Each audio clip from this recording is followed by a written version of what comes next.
গোয়েন্দার মতো করে এই প্রাণীজগতের শ্রেণীবিভাগের রহস্যটা ভেদ করার চেষ্টা করি। বিজ্ঞানীরা এ পর্যন্ত ১০ লক্ষেরও বেশি 10 লাখেরও বেশি প্রাণী প্রজাতি বা স্পিসিজের বর্ণনা দিয়েছেন। ভাবা যায়? আর এই বিশাল সংখ্যাটাই কিন্তু আমাদের বলে দেয় যে ক্লাসিফিকেশন বা শ্রেণীবিভাগ জিনিসটা কেন এতটা জরুরি। মানে এই সিস্টেমটা যদি না থাকতো তাহলে প্রত্যেকটা প্রাণীকে আলাদা করে চেনা বা তাদের ঠিকঠাক জায়গায় বসানোটা তো প্রায় অসম্ভবই হয়ে যেত। তো আমাদের এই ইনভেস্টিগেশনের শুরুটা হচ্ছে একদম সহজ, সবচেয়ে সরল প্রাণীটা দিয়ে, স্পঞ্জ। এদের শরীরটা কি দিয়ে তৈরি জানেন? জাস্ট কিছু কোষ বা সেলের একটা আলগা সমষ্টি। বলা যায় প্রাণীজগতের এটাই হলো সবচেয়ে বেসিক গঠন। আর ঠিক এই কারণেই এদের অর্গানাইজেশনকে বলা হয় সেলুলার লেভেলের। আচ্ছা, এবার চলুন এক ধাপ এগোনো যাক। যেমন ধরুন জেলিফিশ, এদের ক্ষেত্রে ব্যাপারটা আরেকটু অ্যাডভান্সড। এখানে কোষগুলো একসাথে মিলে তৈরি করে কলা বা টিস্যু। মানে বোঝাই যাচ্ছে এরা স্পঞ্জের চেয়ে একটু উন্নত। আর এদের আরেকটা দারুণ ব্যাপার হলো রেডিয়াল সিমেট্রি। মানে কি? মানে হলো এদের শরীরটাকে আপনি যে কোনো দিক থেকেই দুটো সমান ভাগে ভাগ করতে পারবেন। আর এখানে আমরা দেখছি একটা পতঙ্গকে। এরা আর্থ্রোপোডা পর্বের সদস্য। আর এই পর্বটাই কিন্তু পুরো প্রাণীজগতের মধ্যে সবচেয়ে বড় আর সবচেয়ে সাকসেসফুল একটা গ্রুপ। এদের শারীরিক গঠন আরও অনেক বেশি জটিল আর গোছানো। এবং সবশেষে আমাদের খুব পরিচিত একটা প্রাণী, হাতি। এটা একটা খুবই জটিল মেরুদণ্ডী প্রাণী, একটা ভার্টিব্রেট।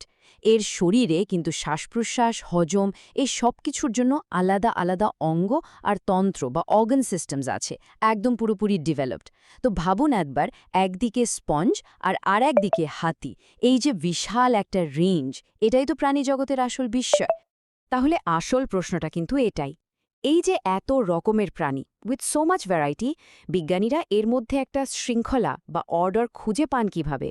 ঠিক কোন সূত্র বা ক্লু ব্যবহার করে তারা প্রত্যেকটা প্রাণীকে তার সঠিক ফ্যামিলিতে জায়গা দেন?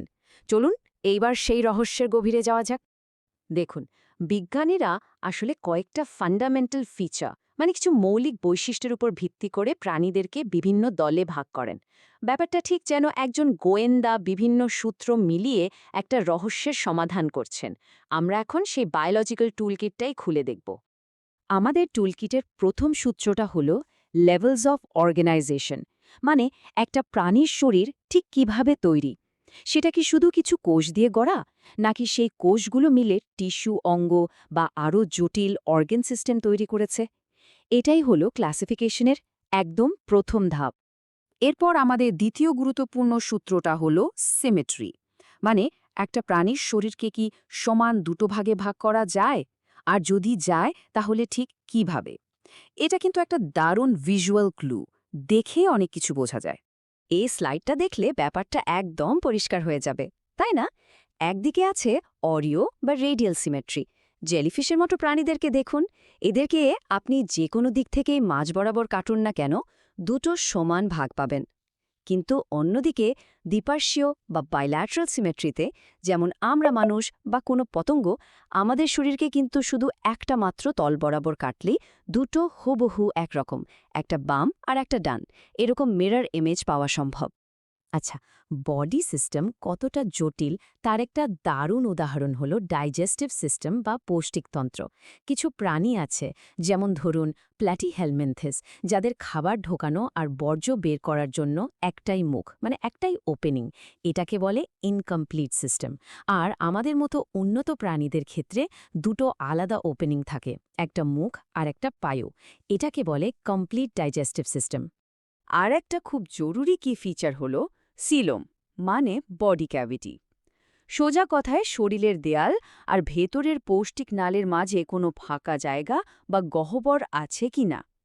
তো এই গহ্বরটা আছে নাকি নেই, বা থাকলেও কি ধরনের আছে, তার ওপর ভিত্তি করে প্রাণীদের 3টে বড় গ্রুপে ভাগ করা হয়। ক্লাসিফিকেশনের জন্য এটা কিন্তু দারুণ একটা সূত্র। বেশ, আমাদের গোয়েন্দা টুলকিট তো তাহলে রেডি।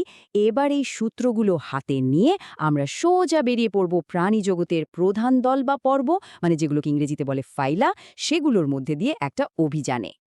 আর এই হলো আমাদের সেই রোড ম্যাপ, আমাদের ডিটেকটিভ ফ্লো চার্ট।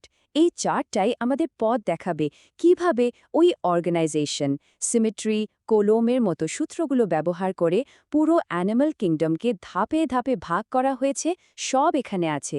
চলুন তাহলে প্রথম শাখাটা ধরে এগোনো যাক। ফ্লোচার্টের প্রথম শাখাটাই আমাদের নিয়ে এলো পরিফেরা পর্বে, মানে স্পঞ্জদের জগতে। এরা হলো একদম সিম্পলেস্ট মাল্টিসেলুলার অ্যানিমাল। আমরা আগেই জেনেছি এদের সংগঠন হলো সেলুলার লেভেলের, আর এদের একটা দারুণ ইউনিক জিনিস আছে, সেটা হলো জল চলাচলের জন্য শরীরের ভেতরে একটা কেনাল সিস্টেম। আচ্ছা, চার্টে যদি আরেক ধাপ নিচে নামি, তাহলে আমরা পাব নিডারিয়া পর্বকে। যেমন ধরুন জেলিফিশ বা প্রবাল। এদের সংগঠন কিন্তু টিস্যু লেভেলের, আর এরা রেডিয়ালি সিমেট্রিক্যাল। আর এদের একটা স্পেশাল অস্ত্র আছে, নিডোব্লাস্ট নামের স্টিংিং সেল।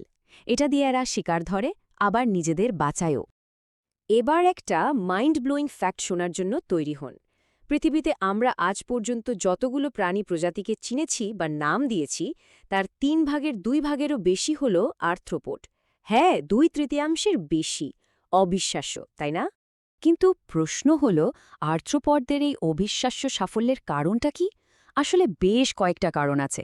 এদের বাইল্যাট্রাল সিমেট্রি, কাইটিন দিয়ে তৈরি শক্ত একটা বাইরের কঙ্কাল বা এক্সোস্কেলেটন, আর সবচেয়ে বড় কারণ হলো এদের জয়েন্টেড অ্যাপেন্ডিজেস, মানে সন্ধিলুপাঙ্গ।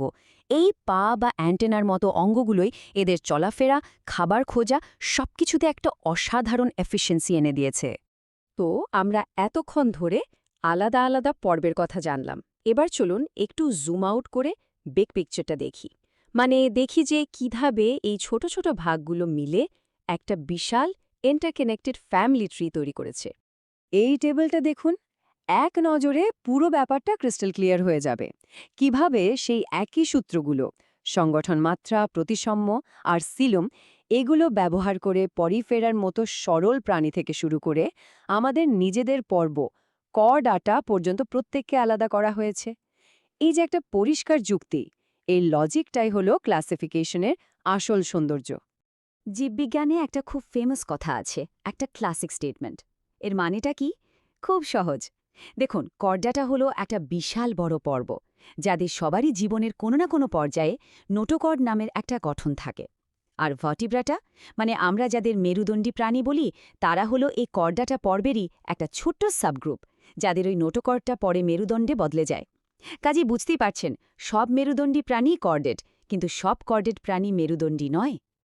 আমাদের আজকের গোয়েন্দাগিরি তো এখানেই শেষ, কিন্তু বিজ্ঞানের অভিযান তো কখনো শেষ হয় না, তাই না?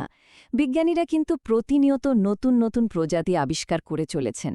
কাজে প্রশ্নটা থেকেই যায়, ভবিষ্যতের এই নতুন আবিষ্কারগুলো জীবনের এই বিশাল বৃক্ষ বা ট্রি অফ লাইফকে কিভাবে আরও বড়, আরও সমৃদ্ধ করে তুলবে? What new mysteries R waiting to be solved?